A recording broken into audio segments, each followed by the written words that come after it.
예 변호사님, 예. 한동훈 대표가 벌써 국민의힘 대표된 지가 한 두어 달 됐네요. 7월달에 7.23 전대 아닙니까? 그런데 상당수 국민들이라든가 여론의 입장은 한동훈 대표가 취임 두 달이나 됐는데 큰 성과가 없지 않느냐, 손에 잡히는 성과는 없는 것 아니냐. 대개 이 어떤 기관장이든 당대표든 취임 100일까지 무슨 성과를 내지 못하면 그걸로 판가름이 나버리는 겁니다. 그렇죠. 판가름이. 네. 최대한도 길어야 6개월까지 인내심을 가지고 봐주는 건데 대개 100일 정도까지 뭔가 그 사람이 되더니 확실히 뭐 당이 바뀌었다든지 이런 성과가 나왔네. 이걸 보여줘야 하는데 그 측근들까지도 뭐 신조 사무부총장 하면은 측근 아닙니까? 그런 사람들까지도 지금 제일 좀 아쉬운 것은 국민들이 보기에 뚜렷한 뭔 성과를 내지 못한 거 아닌가 그런 얘기를 했던데 어쨌든 지금 한동훈 대표로서는 성과를 내기 위해서 고군분투하고 있는 것 아니겠습니까? 그 중에 하나가 이제 가장 핵심적인 게 의료대난을 해결하기 위한 여야 의정협의체 구성. 예. 지난 추석에도 아주 그냥 열심히 뛰었다고 그럽니다. 예. 성과가 없죠. 그러나 한동훈 대표로서는 이제 24일 날 윤석열 대통령과 만찬 회동이 있으니까 거기서 뭔가 이 정부 양보를 이끌어낸다고 한다면은 얼마든지 성과를 낼 수도 있는 거 아닙니까? 그 한동훈 대표 성과를 못 낼 수밖에 없죠. 한동훈 대표가 나 여당의 힘이나 어떤 독자적으로 뭐 해볼 수 있는 게 아무것도 없어요. 예. 아까 좀 전에 말씀하신 의료개혁 문제, 이것도 대통령이나 정부 측 뭐 생각이 워낙 강고해가지고 내년 지금 그 의료계에서는 내년 의대 입학 정원을 갖다가 재검토하자는 건데 원점에서 이거 뭐 정부에서는 택도 없는 이야기라고 그러고 또 의료계에서는 그게 안 되면 우리가 안 들어간다. 이러니까 한동훈 대표가 혼자서 지금 불철주야 뛰는 거지. 어떤 결론을 낼 수 있는, 그러니까 한동훈 대표가 본인의 의지로 할 수 있는 게 지금 거의 없다. 그리고 거기다가 대통령하고 계속적으로 우리가 보기에는 본인은 뭐 어떤 말 할지 몰라도 사이가 그렇게 원만하지 못한 것 같거든요. 그러니까 그 당연히 친윤들이 한동훈 대표를 도와줄 리가 없지 않습니까? 그러다 보니까 한동훈 대표는 뭐 특히 거기다 원내대표고. 그러니까 본인이 아무리 뭐 성과를 보여주고 싶어도 할 수 있는 게 없어요. 그래서 그 조선일보죠. 대대적으로 인터뷰를 하고 했어요. 했던데 그 답답한 마음이 그 인터뷰 내용에서 나오더라고요. 나오는데 그래 한동훈 대표가 저는 제일 눈에 띄는 게 대통령이 불편하게 생각한다고 편들어 줄 것이냐. 그렇게 할 수는 없다는 거죠. 그렇게 하는 거 원론은 맞아요. 우리 윤석열 대통령도 뭐 국민을 위해서 보고 일하지 대통령 보고 한 사람을 보고 일하지 않는다 그랬거든요. 그러니까 당 대표로서도 어떤 국민을 보고 일하는 건 맞죠. 대통령 하나 보고 일하는 건 아니다 싶은데 현실 정치에서는 안 그렇잖아요. 새가 없는데 어떤 일을 하려면 새가 있어야 되잖아요. 아니면 옛날에 DJ나 YS처럼 워낙 강력한 지지를 받고 있는 이런 거 같으면 국민 여론을 얻고도 할 수 있는데 지금 한동훈 대표 국민의 지지를 지금 뭐 대권 주자 거기서도 상당히 많이 하락한 게 결국 고 교수님 말씀하신 대로 결국은 성과가 없고 뭔가 눈에 확 띄는 게 없잖아요. 그러니까 국민들은 아까 말씀하신 대로 그 대표 취임했으면 뭔가 진짜 국민들이 귀가 번쩍 뜨일 만한 눈이 번쩍 뜨일 만한 이런 성과를 갖다가 딱 보여줄 때 저 사람이 일하는구나 믿을 수 있구나 하는데 그걸 못 보여주니까 그 나라를 이끌고 나갈 지도자로서의 그 위상이 맞냐. 그런데 의문을 가지게 되니까 지금 지지율이 떨어지는 거거든요. 그래서 저는 24일 만찬이 뭐 거기서 무슨 지금 아까 말씀하신 대로 대통령의 입장이나 이런 걸로 있죠. 뚜렷한 성과가 지금 나오기는 힘들다. 그렇지만 우선 저번에 우리 그 대통령하고 식사할 때 한동훈 대표는 빠지고 나머지 최고위원들하고 식사하고 했지 않습니까?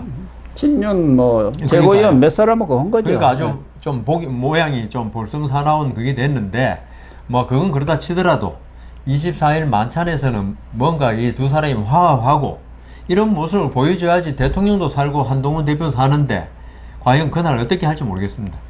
그래서 한동훈 대표도 조선일보 인터뷰에서 말씀하신 대로 대통령 생각이 민심과 동떨어져 있는데 대통령 불편하는 것이 싫다고 해서 편들어야 하느냐, 옳은 일을 해야 한다 이렇게 이야기하면서 민심을 더 따르고 더 반응하지 않으면은 최악의 지지율을 기록한 대통령과 국민의힘에는 더 이상 기회가 없는 것이다. 네. 지금 이렇게 이야기하고 있지 않습니까? 예. 대통령의 지지율이 네. 20%까지 떨어지고 간당간당하다 그러죠 지금. 국민의힘도 지금 20%대로 내려버렸어요. 민주당하고도 완전히 네. 역전이 돼버리고 이런 상황에서 지금까지는 어떻게 보면 친윤이라든가 대통령이 한동훈 대표 발목을 잡는 거나 그러니까요. 다름없는 행동을 해온 게 맞습니다. 아니겠습니까? 그렇죠. 그러니까 이 의료 문제만 하더라도 한동훈 대표도 의사 증원이라든가 필수 의료 개선 이런 부분에 대한 개혁을 해야 한다는 것은 찬성을 하지만 증원 규모나 방식 이게 정답이 딱 하나만 있는 건 아니잖아. 꼭 2,000명을 늘리하고 꼭 내년에 늘리하고 내후년에 늘리하는 것은 아니다. 그 얘기를 하는 것을 보면은 24일 날 그 만찬에서 전국을 대전환시킬 수 있는 그런 어떤 변곡점이 돼야 한다. 그거는 지금 한동훈 대표도 의료계한테 2025년 뭐 증원 문제도 논의할 수 있다고 하지만 현실적으로 그건 어렵다는 건 다 아는 것이고 의료계도 그건 인정을 한 거고 이제 문제는 2026년을 동결하자, 유예하자 그 얘기 아닙니까? 그렇죠. 또 하나는 의료계가 이야기하고 있는 게 책임자를 경질해라. 경질이든 뭐 자진 사퇴든 시켜야 무슨 대화 모멘텀이 생길 것 아니냐. 그건 얼마든지 할 수 있는 거 아닙니까? 그러니까 지금 아까 말씀하신 대로 지금 수험생들 이런 입장을 보면 2025년 안 되는 거는 지금 명백해요. 그런데 의료계도 지금까지 2025년 그 입학 정원 문제 그걸 계속 강조하고 있기 때문에 의료계도 체면상 지금 그걸 언급 안 할 수는 없거든요. 그렇지만 그 대통령실도 의료계에 지금 제일 중요한 거는 아까 경질 문제도 나왔지만은 체면을 살려주는 거예요.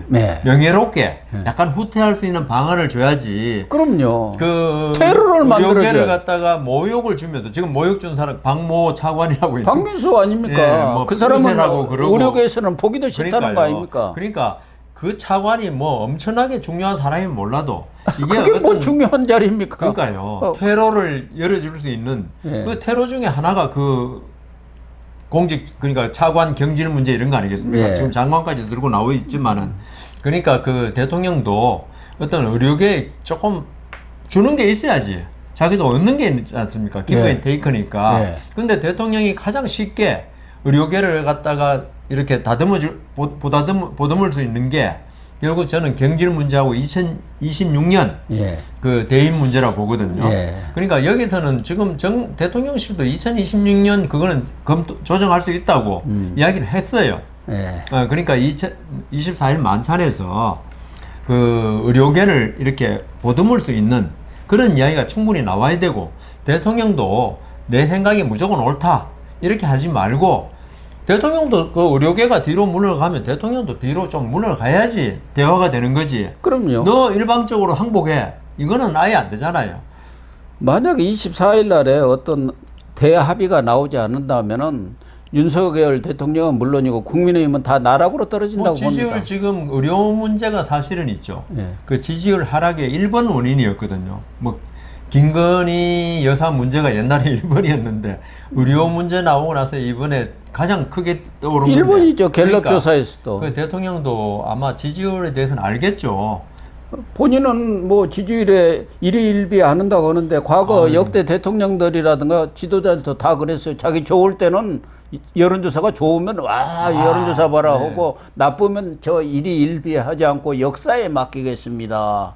그런 얘기를 하는데 윤석열 대통령은 선수가 무슨 전광판 쳐다보면서 운동하느냐 하는데 전광판을 봐야지요. 벌써 맞습니다. 임기의 반이 지났지 않습니까? 아니 제가 드린 말씀은 대통령이나 한동훈 대표나 이제 검찰총장, 법무장관이 아닙니다. 예. 정치인이지. 정치인이죠. 그 정치인들은 국민의 그 어떤 아무리 자기가 옳아도 국민의 그러다 하면 있죠. 예. 그래서 김종필 전 총리가 국민을 호랑이라고 그랬지 않습니까? 그럼요. 호랑이 등 위에 탄 겁니다. 그러니까요. 국민이 아니라 그러면 있죠.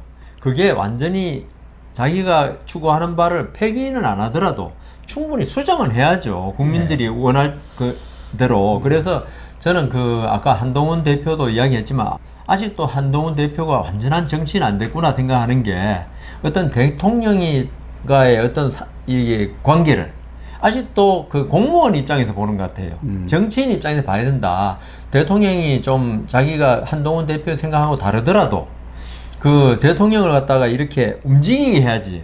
타협과 조정하면서 대통령이 그 국민의 뜻에 따르지 않으면 거기에 편들지 못하고 난 다른 길로 갈래. 이거는 정치인의 태도는 아니거든요. 이미 한동훈 대표는 정치의 길로 들어섰지 않습니까? 그러면 정치인에 맞게 모든 걸 결정해야 된다. 그렇게 생각합니다.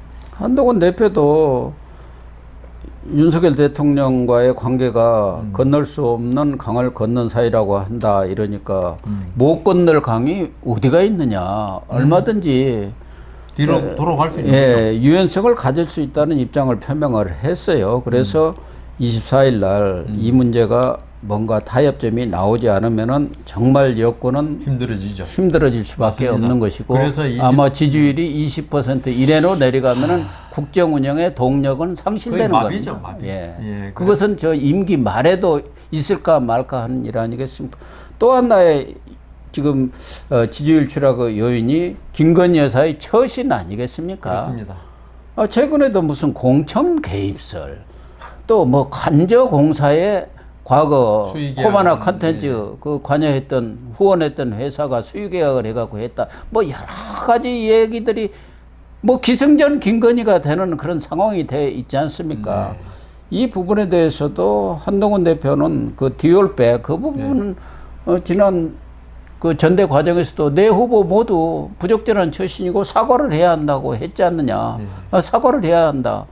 지금 김건희 여사가 검사 앞에서 무슨 조사를 받으면서 국민들한테 죄송합니다 했다는데 그게 검사한테 사과할 일입니까? 그럼요. 국민이 불편해하고 있는데. 그러면서 무슨 마표덕에 나가고 어디 가가지고 막 지시하고 뭐 이런 것들이 나오니까 여당 내에서까지도 특히 친한계 중심으로 제발 돌아다니지 말아주세요 하는 게 추석 민심이더라. 가서 들어보니까 나타나지를 말아달라는 거. 그래서 저도 보수고 이런데도 제 주위의 보수 분들도 김건희 여사의 처신에 대해서는 모두 불만을 토로합니다. 그러니까요. 그리고 특히 이번에 마포대교 와가지고 경찰관한테 손짓하고 지시하고 대통령이 누군지 모른다. 그 박지원 의원이 국회에서 뭐 한덕수 총리를 상대로 지금 시중에는 김건희 여사가 대통령이고 뭐 넘버원이 김건희고 투가 윤석열 대통령은 뭐라 영부남이라고 하지 않습니까? 영부남인가 그런 이야기했는데 박지원 의원의 표현입니다. 뭐 실제로 그렇겠습니까만은 김건희 여사가 어떤 주위에 우리 제2부속실 이야기하고 했지만은 어떤 참모들이 아주 시기를 탈 줄 모른다. 그러니까 김건희 여사 나올 때 나와야 되고 뭐 요새 뭐 빠질 때 빠지고 낄 때 끼라고 뭐 낄낄 빠빠 아닙니까? 그런데 정말 필요한 사람이 김건희 여사인데 지금 도이치모터스에서 유죄 그 손모시 유죄 판결 나와가지고 지금 아주 그 김건희 여사에 대한 부정적인 시선이 아주 강력한데 그걸 왜 그렇게 하냐고요. 그래서 24일 만찬도 만찬인데 더 중요한 거는 그 우리 의료 개혁 못지않게 윤석열 대통령 지지율을 까먹고 있는 김건희 여사의 어떤 그 동선이라든가 그 행동 반경, 처신에 대해서 어떻게 적절히 이렇게 컨트롤할 수 있는 이게 필요하겠다. 그래서 제2부속실 만들라고 하고 만든다고 하더니 아직까지도 장소가 없어서 못 만든다는데. 그때 총선 참패하고 나서 그때 대통령 그 국정연설할 때 했던 이야기 아닙니까? 참나. 그리고 그 아까 말씀하신 그 대통령실 개조 그 공사한 거 거기에 그 업체가 있죠. 실적이 1억 6천이래요. 근데 이번에 수십억짜리 공사 아닙니까? 더군다나 대통령 관저라든가 그 기밀을 요하고요. 또 이 청사 그런 그 이 방호벽 뭐 이런 걸 공사를 그런 무명업체, 무허가 업체한테 맡겼어야 되겠습니까? 아니 맡기는 순간에 예. 전부 다 이거는 누구 힘인지 그게 그냥 대통령실에서 수익 계약이니까 아무나 불러 하고 싶은 사람 손들어 해가지고 한 건 아닐 거라고요. 그러니까 김건희 여사가 계속적으로 이때 어떤 국정에 개입 안 할 곳에 가입하고 하니까 이 뭐 감사원에서도 큰 문제는 없다고 뭐 요 문제는 없다고 수익 계약하고 이런 게 했지만 국민들 시선은 맞득지 않게 보는 시선이 지금 많거든요. 그럼요. 야, 그래 김건희 여사가 진짜 빨리 제2부속실을 하든지 그게 안 되면 청와대 참모들이라도 좀 제대로 할 수 있는 사람 나와가지고 김건희 여사를 진짜 김건희 여사를 컨트롤할 수 있는 게 중요한 것 같습니다. 그런 것 같습니다. 그런 점에 대해서도 한동훈 대표가 나름대로 네, 뼈 이번에 좀, 있는 말을 네. 한 것 같고요. 그럼 싸울 것 같은데요. 할 얘기는 해야죠. 당 대표가. 하는데 예. 윤석열 대통령이 지금까지 태도로 볼 때는 그게 쉽게 풀릴 것 같지는 않아요. 그리고 한동훈 대표의 현실 인식이 뭐 조금 너무 나이브하지 않느냐 네, 이렇게 네. 말씀도 하셨지만 그러나 원칙은 원칙대로 대응하는 게 옳은 것 아닌가. 맞습니다. 옳은 길을 가야지 구부러진 길로 가가지고는 저기 시궁창에 빠지는 가능성이 그러니까 많은데. 제가 드린 말씀이 원칙을 부드럽게 예. 소프트하게 그게 이제 상대방을 설득시키는 거. 정치력이죠. 예전에 그러더라고요. YS가 성격이 상당히 급해가지고 무슨 말 해놓고 박관용 뭐 비서실장을 그랬다 했죠. 그런 것 같은데 딱 무슨 말할 때 그 앞에서는 아닙니다 하면 안 된대요. 그래 다음 날이나 그 다음에 찾아가가지고 요런 문제가 있으니 각하 말씀도 옳지만은 바꿔야 됩니다. 그럼 이래가지고 또 다- 많이 완화시키고 했다는 거거든요. 그러니까 예. 한동훈 대표도 그런 그냥 테크닉이 아주 필요. 예, 조금 검사 출신들이 좀 그런 게 있어요. 예. 그러니까 좀 부드럽게 윤석열 대통령도 좀 부드럽게 좀 그렇게 됐으면 좋겠습니다. 예. 또 하나는 오늘 눈에 띄는 것은 과거 한동훈 대표 하면은 야당의 공격을 아주 대받아 쳐가지고 예. 되로 줄 것을 말로 갖다가 갚아버리는 그런 모습을 시원한 모습을 보였는데 그런 부분이 지금 안 보인다 하니까 항상 사이다만 마실 수가 있겠느냐. 지금은 인내할 시기다. 야당과도 대화를 하고 인내하는 모습을 보여주는 게 지금은 필요한 시기다. 이런 얘기도 했고 또 하나 당을 장악하지 못하고 있다는 얘기도 있는데 어떻게 생각하느냐. 당을 꼭 장악을 해야만 하느냐. 당이라는 게 원래 이견이 나오고 분출되는 것이 정당의 제대로 된 모습 아니냐. 지금 민주당처럼 획일적인 그런 목소리만 나와서야 되겠느냐는 그런 취지로 얘기를 했던 그런 인식들은 저는 좀 옳은 것 아닌가.